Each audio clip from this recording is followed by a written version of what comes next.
What it do, man? It's your boy SmokeKage back at it again with another video coming from Tap Out Corners. Today we're checking out times when wrestlers got hurt in the middle of a match and they had to stop the match, and you know what I'm saying? Because you know how wrestling is. It's fake. Yes, it's predetermined. I hate to say it's fake.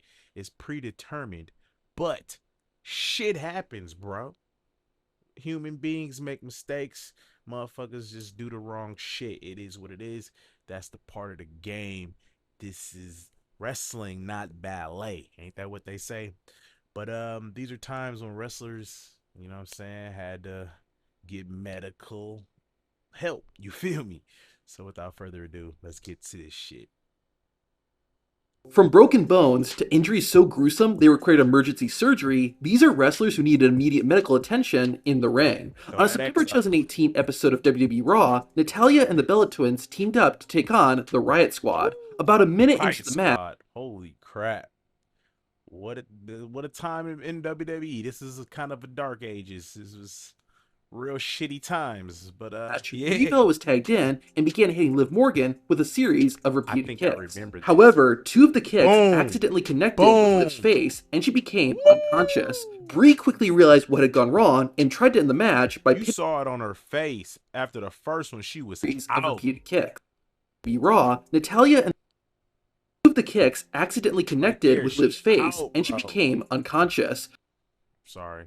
Match, Bella was tagged in and began hitting Liv Morgan with a series of repeated kicks. However, two of the kicks accidentally connected with Liv's face, and she became unconscious. Brie quickly realized what had gone wrong and tried to end the match by pinning Morgan. When Liv kicked out, Brie dragged her opponent to the Riot Squad's corner so Liv could leave the match. Despite the injury, Liv Morgan briefly returned, but was quickly taken out and tended to at ringside. The incident gave Liv Morgan a concussion, but she began competing again within a few weeks. Compared to other wrestlers you'll see in this video, Liv walked away relatively unharmed. This next wrestler wasn't so fortunate. On an episode of WCW Thunder, Buff Bagwell and Scott taking it back to the WCW days. Norton took on Lex Luger and Rick Steiner. The Braun Breaker Daddy.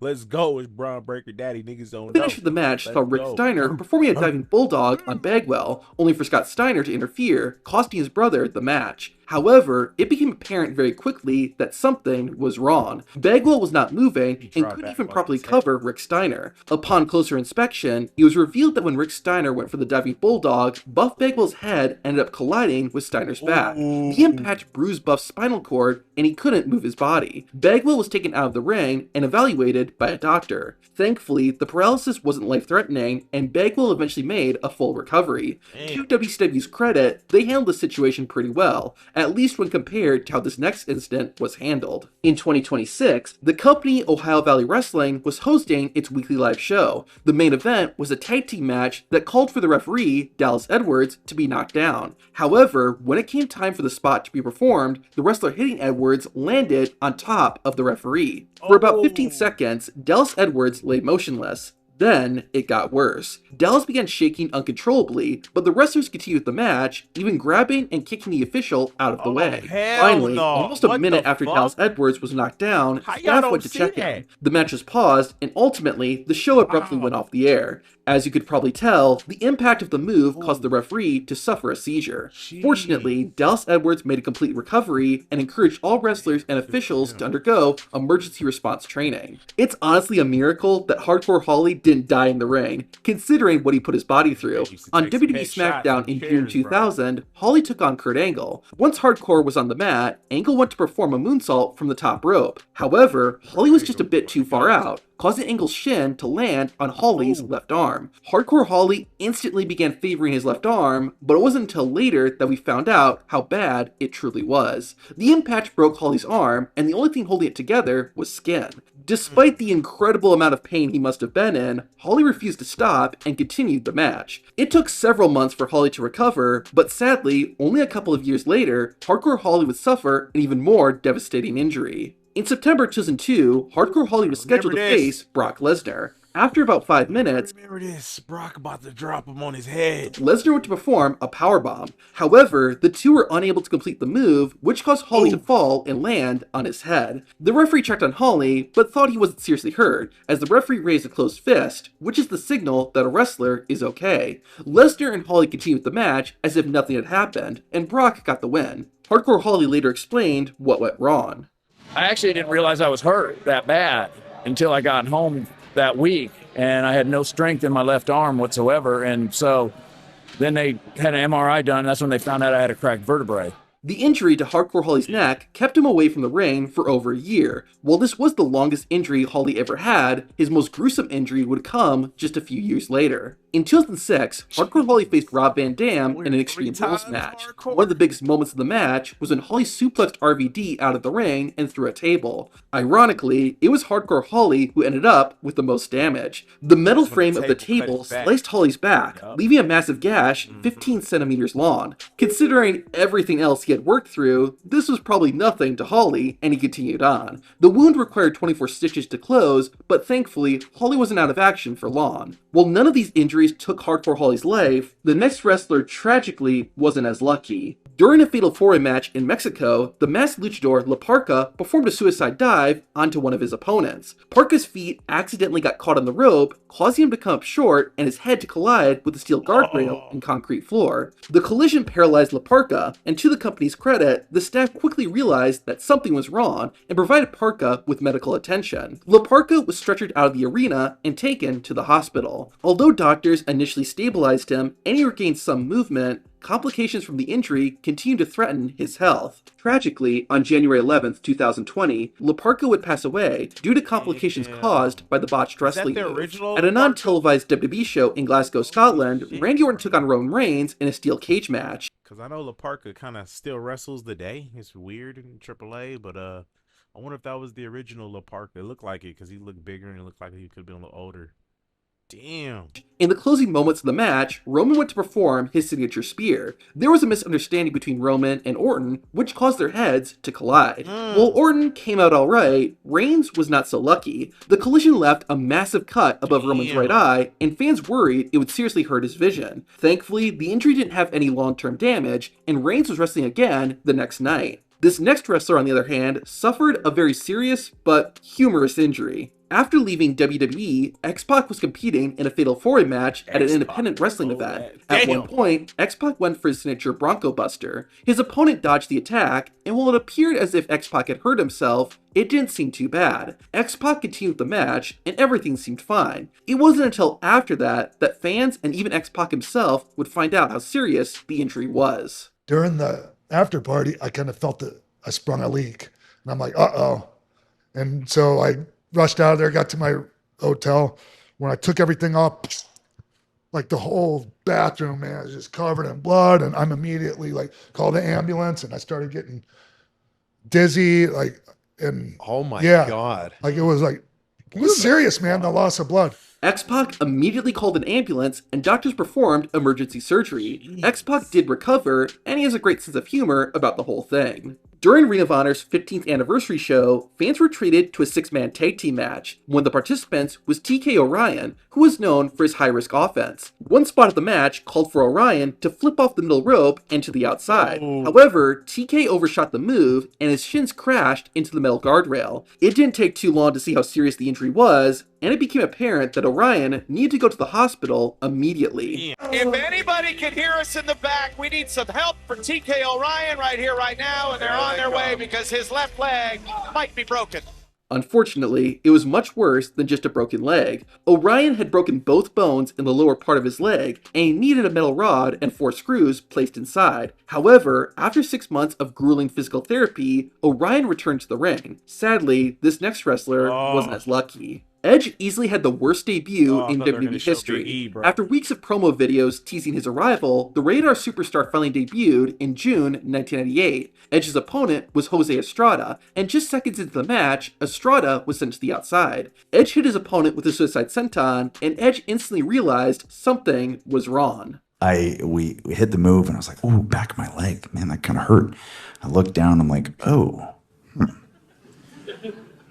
Timmy White, who was the referee that night, He goes, he's out, kid. Edge's leg struck Estrada's neck, leaving him unable to move, and he was ultimately stretchered out of the arena. Thankfully, the neck wasn't broken, but this injury marked the beginning of the end of Jose Estrada's career, and he retired soon after. This next injury is one of the most grotesque in wrestling history. During This shit right here was crazy. I was watching this live, you hear me? It was gruesome, and goddamn. This is what I'm saying, bro. I hate it when motherfuckers say it's fake. Because I could just pull up this clip and be like, show me how this is fake, motherfucker.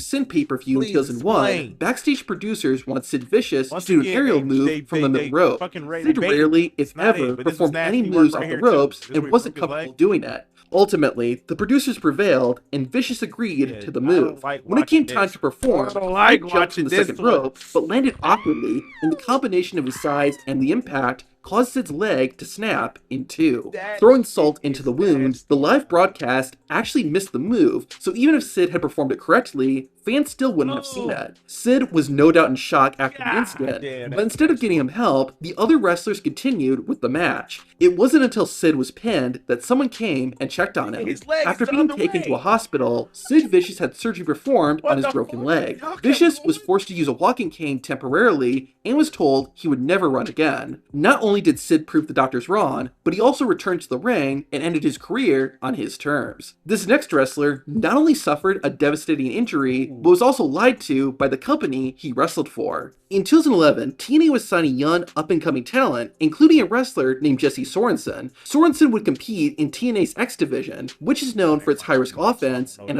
unfortunately, this is where things took a dark turn. In February 2012, the 22-year-old Jesse Sorenson competed on TNA's Against All Odds pay-per-view in a number one contenders match for the X Division Championship. Just minutes into the match, Sorenson's opponent, Zima Ion, hit Sorenson with a moonsault on the outside of the ring. Jesse Sorenson was supposed to sell for a bit, but eventually get back into the ring and continue with the match. However, he just lay there, practically motionless on the outside. The referee had no choice but to go off script and count Jesse Sorenson out. After that, the official checked on Jesse and made an X with his arms, the signal that a wrestler has suffered a real injury. When Zima Ion performed the moonsault, Ion's knee collided with Sorenson's head. The impact broke the C1 and C2 vertebrae in Jesse's neck, and he was unable to move. While this was a very scary incident, it didn't take too long to receive good news. One day after the incident, Jesse Sorenson was able to walk again without needing any assistance. Doctors were shocked, and while recovery would take time, this wasn't Good a for permanent him, man. injury. Good for However, him. Holy there were issues going shit. on behind the scenes.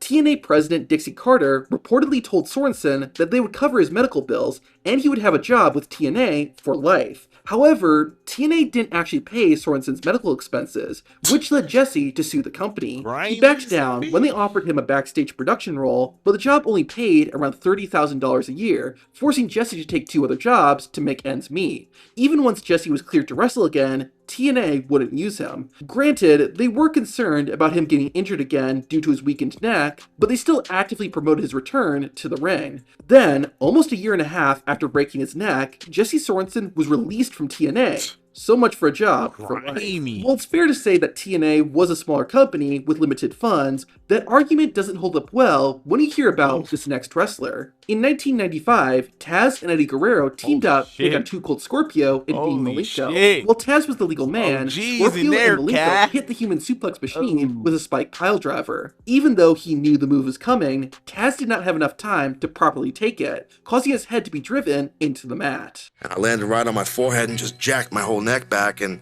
that was it. Taz finished the match, but could tell something was wrong with his neck. Eventually, Taz walked to the hospital to get it examined. The doctors couldn't believe Taz was walking on his own because, as they soon found out, Taz's neck was broken. Once Taz found this out, this is what happened next.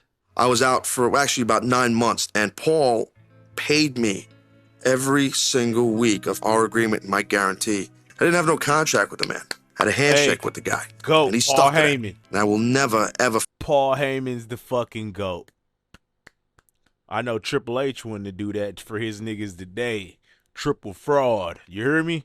forget that. In 1986, love, fans bro. witnessed one of the most unique wrestling matches of all time, a scaffolding match. Oh, The match pitted that's the Road Warriors dangerous, against the bro. Midnight Express, and, as you can imagine, a scaffolding structure was set up above the ring. Both teams started out on top of the structure, and the goal is to knock your opponents off. While the match no doubt took a toll on everyone, none of the wrestlers got seriously hurt. However, it was afterward that things went wrong. The Midnight Express had two men in their corner, Jim Cornette and Big Bubba Rogers. After the Road Warriors won, Jim Cornette ran up the scaffolding, with the Warriors chasing after him. Once they got to the top, the Warriors were supposed to push Cornette off, and Cornette would fall with Big Bubba Rogers catching him. However, Rogers was out of position, causing Jim Cornette to hit the ring feet first. The fall tore all the ligaments in Cornette's right knee, broke a bone, and damaged the cartilage. Cornette needed help leaving the ring, but did make a full recovery. As you've seen, it's extremely rare for a wrestler to stop a match, even when they are seriously hurt. However, this injury was so bad that the match could not continue.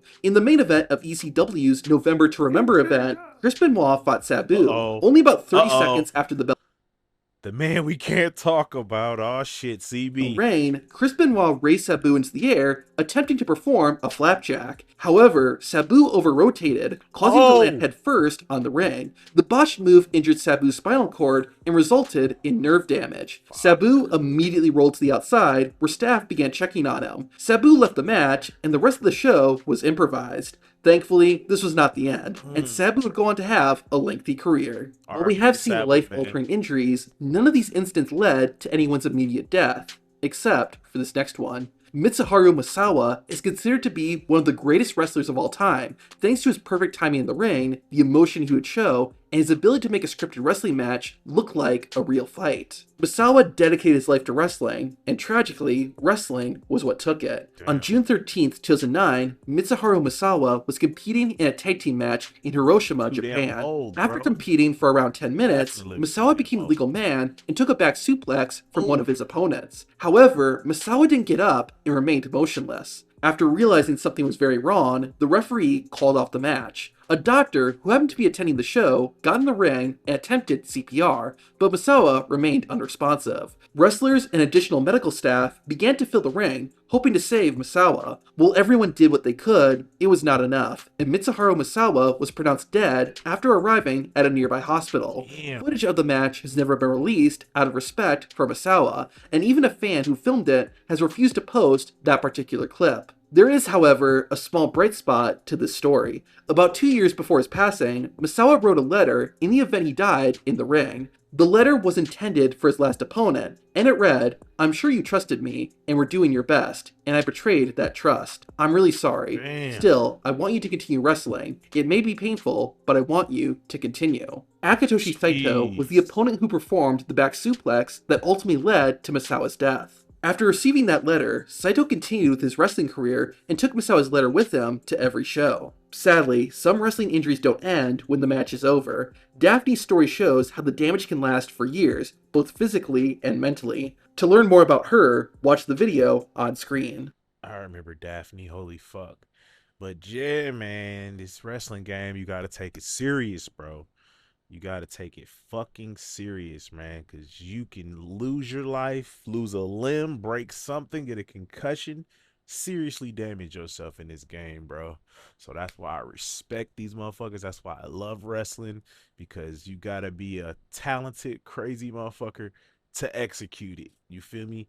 And you can see by this video, bro, sometimes it don't end out that way, but just the future wrestlers out here, man, just be safe, bro. Protect one another, bro.